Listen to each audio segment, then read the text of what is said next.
सो दोस्तों, नंद भवन के दर्शन हम कर चुके हैं और जैसे ही नंद भवन से आप निकलेंगे तो बिल्कुल सामने एक और मंदिर पड़ता है जिसमें भगवान कृष्ण और राधा रानी वो दोनों एक ही विग्रह में मौजूद हैं।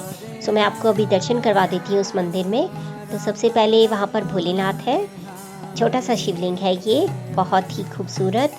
और यहीं पर ही आपको राधा रानी और भगवान कृष्ण का एक ही विग्रह दिखेगा।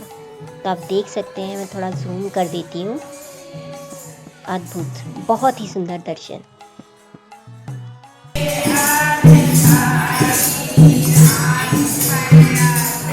हम जा रहे हैं पावन कुंड की ओर, जिसे पावन गोपा ने बनाया था।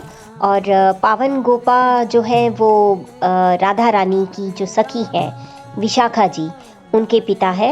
सो बहुत ही पवित्र कुंड है ये पावन कुंड और मुझे यहाँ पर बहुत अच्छा लगता है। मैं जब भी यहाँ पर आती हूँ नंदगांव में तो मैं ज़रूर पावन कुंड में स्नान करती हूँ। बाकी और जगह तो नहीं कर पाती, लेकिन यहाँ पर मैं ज़रूर करती हूँ।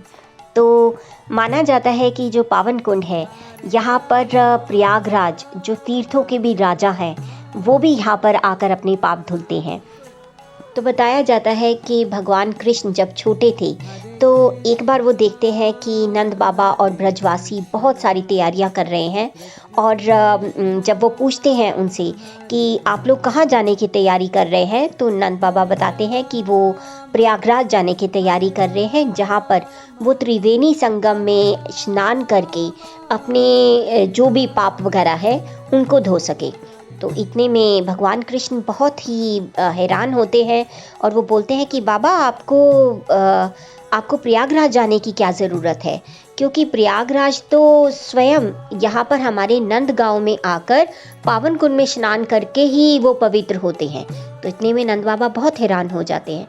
तो इतने में फिर भगवान उनको बोलते हैं कि अगर आपको यकीन नहीं आता तो चलिए मैं आपको दिखाता हूँ।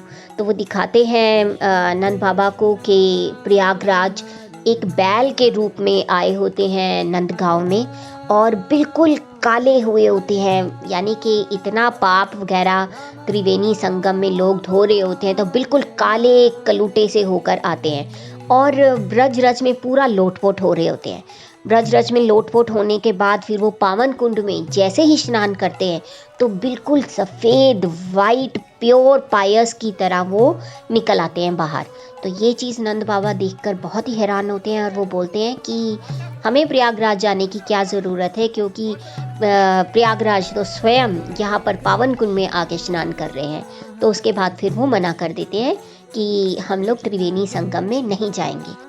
तो आपका भी कभी अगर नंदगांव में आना हो तो पावन कुंड में ज़रूर स्नान कीजिए।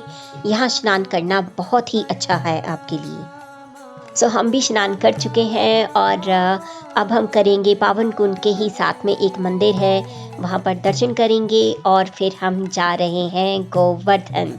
और कल करेंगे हम गोवर्धन की परिक्रमा और साथ साथ में हम करेंगे बहुत सारे दर्शन और करेंगे बहुत सारी कथा।